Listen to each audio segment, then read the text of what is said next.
중장기 교육 정책을 설계하는 국가교육위원회가 최근 위원 구성을 마치고 본격적인 활동에 들어갔습니다. 첨예한 교육 현안부터 2032 대입 개편 청사진까지 풀어야 할 과제가 참 많죠. 하지만 출발부터 갑론을박이 치열합니다. 특히 지난해 전면 도입된 고교학점제 개선 방안을 두고 교원단체들의 이견이 여전한데요. 먼저 영상 보고 오겠습니다.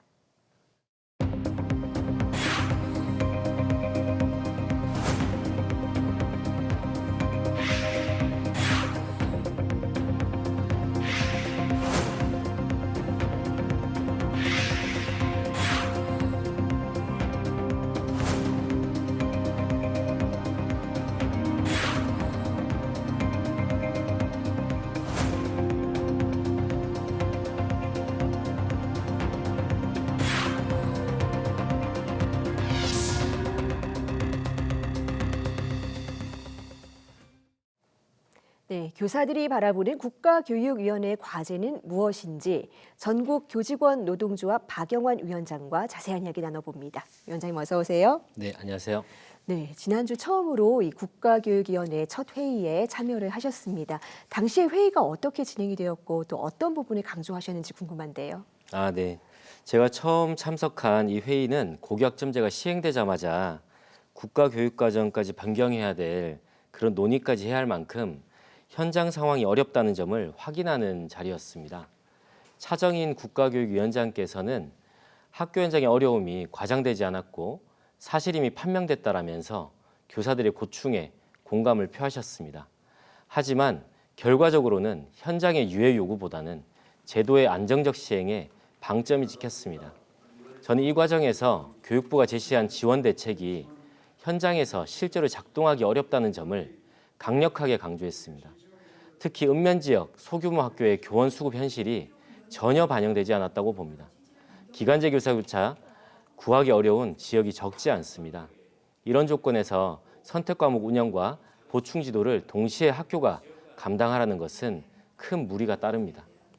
네, 이 고교학점제 개편안 의결안은 첫 회의 마치자마자 이 전교조 포함한 교원 3단체가 공동으로 성명을 내셨습니다. 어떤 점이 문제라고 보신 겁니까? 네, 가장 큰 문제는 학업 성취율을 학점 이수 기준에 남겨둔 결정입니다. 행정예고 기관에 접수된 의견 78건이 모두 출석률만 반영하라는 내용이었을 만큼 현장의 우려는 큽니다. 그럼에도 교육부 권고안을 통해 공통과목에 성취율을 적용하면 학교는 민원과 행정 부담을 피하기 어렵습니다. 온라인 보충 지도로 해결할 수 있다는 설명도 현실과 거리가 큽니다. 우리는 코로나 시기를 통해 온라인 수업과 평가의 한계를 이미 경험했거든요. 준비되지 않은 상태에서 기준만 유지하면 형식적인 보충과 이수만 늘어날 가능성이 큽니다. 결국 그 부담은 학교와 교사, 학생에게 돌아옵니다. 교원 3단체가 함께 목소리를 낸 이유가 바로 여기에 있습니다. 네, 학점 이수 기준부터 이른바 최소 성취 수준 보장 지도까지 아직도 해결되지 않은 문제가 너무나 많다라는 건데 그렇다면 앞으로 어떤 방향으로 개선을 해나가야 될까요? 네, 선택 과목을 대폭 줄여야 합니다. 외국의 사례와 비교해봐도 절대적으로 선택 과목 비중이 높습니다. 한국의 고교학점제는 극대화된 선택형 교육과정이고 교사들의 다교과, 다학년 지도, 출결 처리, 학교 생활 기록부 기록 문제처럼 수많은 문제들이 생겨나고 있습니다.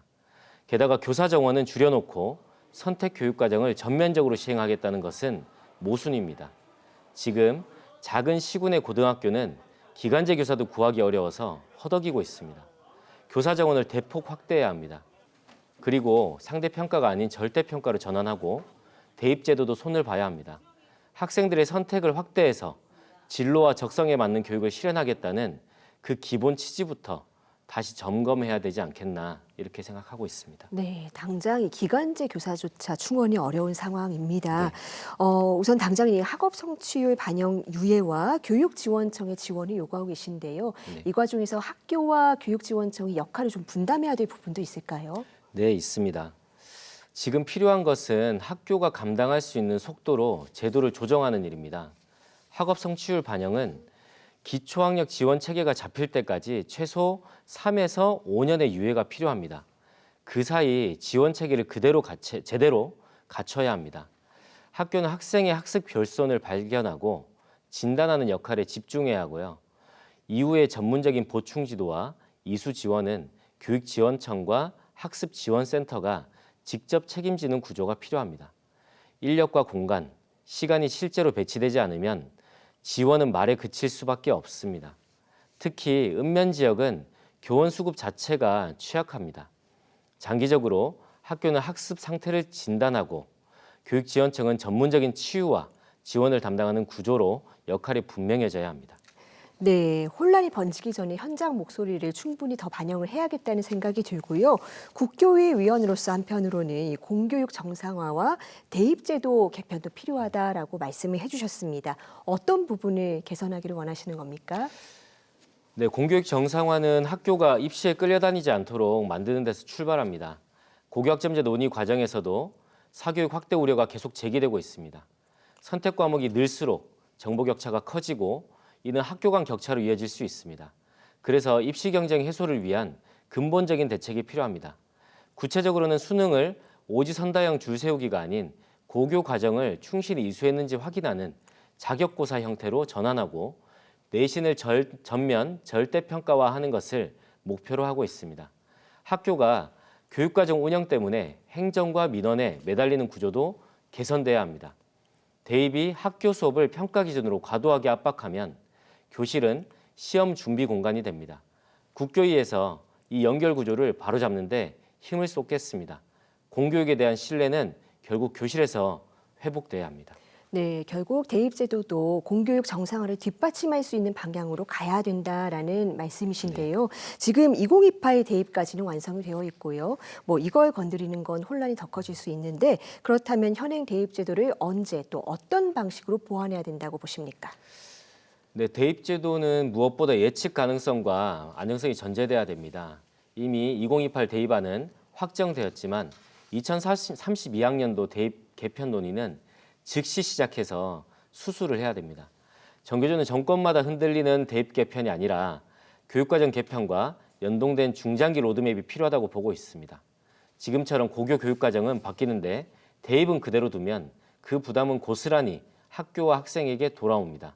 특히 선택과목 구조와 상대평가 중심의 내신, 수능 중심의 정시 구조가 맞물리면 사교육 의존이 커질 수밖에 없습니다.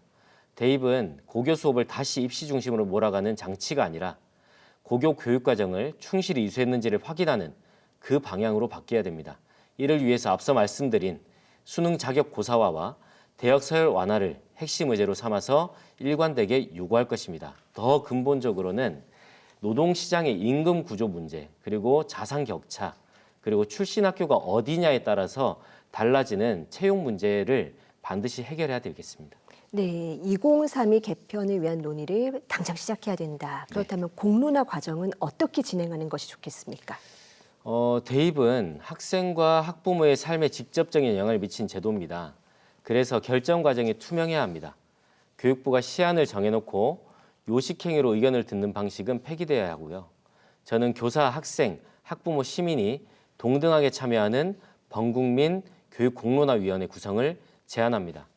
먼저 어떤 선택지가 있는지 국민이 쉽게 알 수 있어야 합니다. 각 안이 학교 수업과 학생 부담에 어떤 영향을 주는지도 함께 설명돼야 하고요. 단순한 여론조사가 아니라 충분한 정보를 바탕으로 토론하는 시민의회 방식의 수기 과정이 필수적입니다. 그리고 의견을 모았다면 그 의견이 어떻게 반영됐는지도 공개해야 합니다. 시행 이후에도 점검하고 보완할 수 있는 구조도 필요합니다. 그래야 사회적 신뢰 속에서 대입제도 개선이 가능합니다. 네, 우리 아이들이 받을 교육이 앞으로는 점점 더 네. 나아져야겠죠. 네. 이 중장기 교육 정책의 현장 목소리가 잘 담길 수 있도록 앞으로도 중요한 역할 해주시기 바랍니다. 네. 위원장님 오늘 말씀 잘 들었습니다. 감사합니다. 네, 고맙습니다.